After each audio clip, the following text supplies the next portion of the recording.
Thomas Mitchell wiped the sweat from his forehead as he peered under the hood of his old Ford pickup truck. The engine had been making that familiar rattling sound again, and he knew he couldn't afford another trip to the mechanic. At 45, Thomas had learned to fix most things himself out of necessity, not choice. 6 years ago, when his wife Sarah passed away from cancer, he had discovered that grief came with an instruction manual for many things: how to braid a 7-year-old's hair for school, how to pack lunches that other kids wouldn't laugh at, how to be both mother and father to a little girl who still asked when mommy was coming home. But the manual never covered how to make ends meet on a factory worker's salary, or how to fix a 13-year-old truck that was held together by hope and prayer. Thomas had parked in the community center lot because it had the best lighting, and he didn't want to block his neighbor's driveway again. Mrs. Henderson had been kind about it, but he could see the concern in her eyes, the same concern he saw everywhere lately: at the grocery store when his card was declined, at parent-teacher conferences when other parents whispered about his work clothes, at school pickup when Emma's friends had new backpacks while hers was held together with duct tape. He adjusted his position under the hood and tried to focus on the problem at hand. The alternator belt looked worn and the battery connections were corroded. Simple fixes if he had the money for parts. Dad. The familiar voice made his heart lift despite his worries. Thomas emerged from under the hood to see his daughter Emma running across the parking lot. Her blonde pigtails bounced with each step and her face glowed with excitement. At 13, Emma still had that boundless energy that reminded him so much of Sarah. "What is it, sweetheart?" he called, wiping his hands on an old rag. Emma reached him, breathless but beaming. "Dad, you'll never guess what happened at school today." Thomas smiled despite his exhaustion. Emma's enthusiasm was infectious even when he felt like the weight of the world was on his shoulders. "Tell me everything," he said, kneeling down to her level. Mrs. Peterson announced the father-daughter dance for next month, Emma said, her eyes sparkling. Thomas felt his stomach drop. He remembered the flyer that had come home in Emma's backpack last week. $50 per ticket plus the expectation of dinner beforehand and a new dress. Money he simply didn't have. "That sounds wonderful, honey," he managed to say. "I already know what dress I want," Emma continued, oblivious to her father's internal struggle. "Jenny's mom is taking her shopping this weekend and Jenny said maybe we could go together." Thomas nodded, trying to keep the worry from his face. "We'll see, sweetie," he said, the phrase he had learned to use when he needed time to figure things out. "Right now I need to get this old truck running so we can get home." Emma's expression shifted to one of concern. "Is the truck sick again, Dad?" "Just a little under the weather," Thomas replied, "but I think I can make it feel better." As if to mock his optimism, the truck chose that moment to emit a grinding sound that made both father and daughter wince. "Maybe it needs a hug," Emma suggested with the innocent wisdom that only children possess. Thomas laughed despite himself. "You know what, Emma, I think you might be right." What Thomas didn't notice was the small crowd that had begun to gather. Mrs. Henderson from down the street had been walking her dog when she spotted them.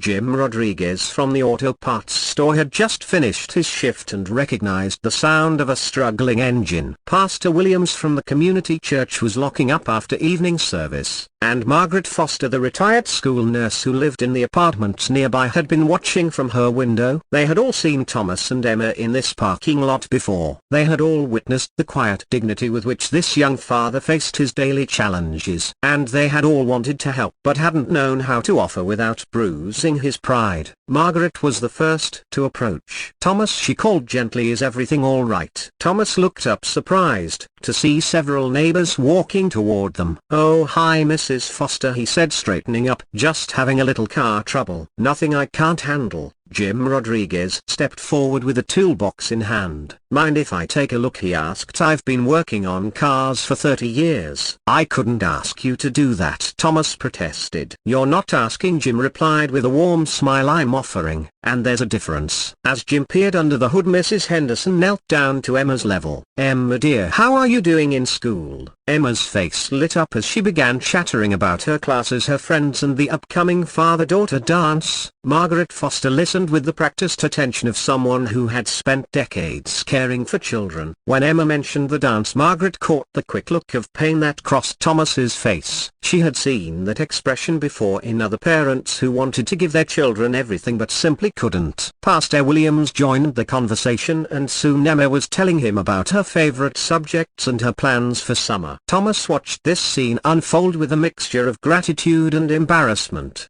These people barely knew him, yet here they were giving up their evening to help. Jim's voice interrupted his thoughts. "Thomas, I've got good news and bad news." Thomas braced himself. "Give me the bad news first. You're going to need a new alternator and the battery is pretty much done for." Thomas felt his heart sink. Those parts would cost more than he had in his checking account. "What's the good news?" Jim smiled. "The good news is I've got both parts sitting in my shop right now. A customer ordered them, then never picked them up. They've been taking up space for months." Thomas shook his head. "Jim, I appreciate the offer, but I can't afford new parts right now." "Who said anything about buying them?" Jim replied. "I'm saying they're taking up space and I need them gone. You'd be doing me a favor." Thomas looked around at the faces surrounding him.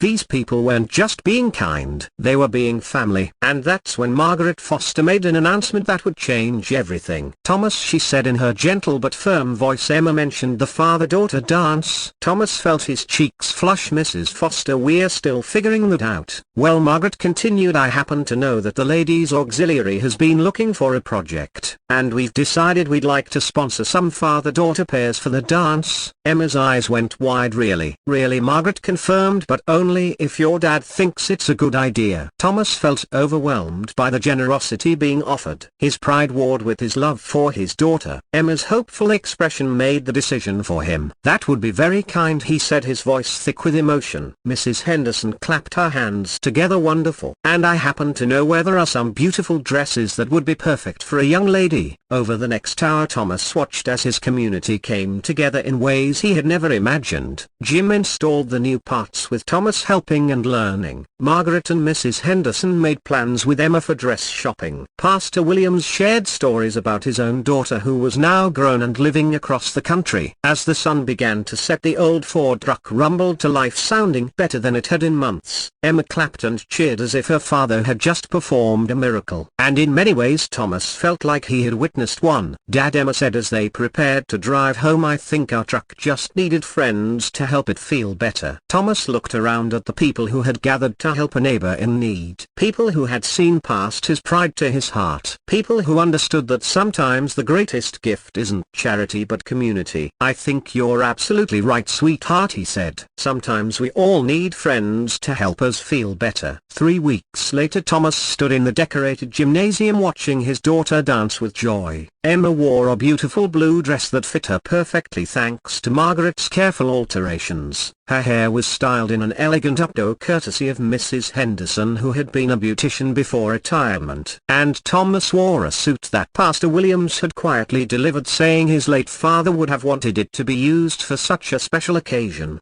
As the evening wound down, Emma hugged her father tight. "Dad, this was the best night ever." "Mine too, Em," Thomas replied, meaning every word. He looked around the room at the other fathers and daughters. Some he recognized from the community, others were strangers. But all of them were part of something bigger than themselves. All of them were part of the beautiful, messy, wonderful tapestry of human kindness. Thomas had learned that accepting help wasn't a sign of weakness. It was a recognition that we all need each other. And sometimes the greatest gift we can give is allowing others to show their kindness. 6 months later, when Jim Rodriguez's grandson needed tutoring in math, Thomas was there to help. When Mrs. Henderson's husband was in the hospital, Thomas organized meal deliveries. When Margaret Foster needed her gutters cleaned, Thomas spent his Saturday morning with a ladder and work gloves. And when new families moved into the neighborhood struggling to make ends meet, Thomas was often the first to reach out with a casserole and an offer of friendship.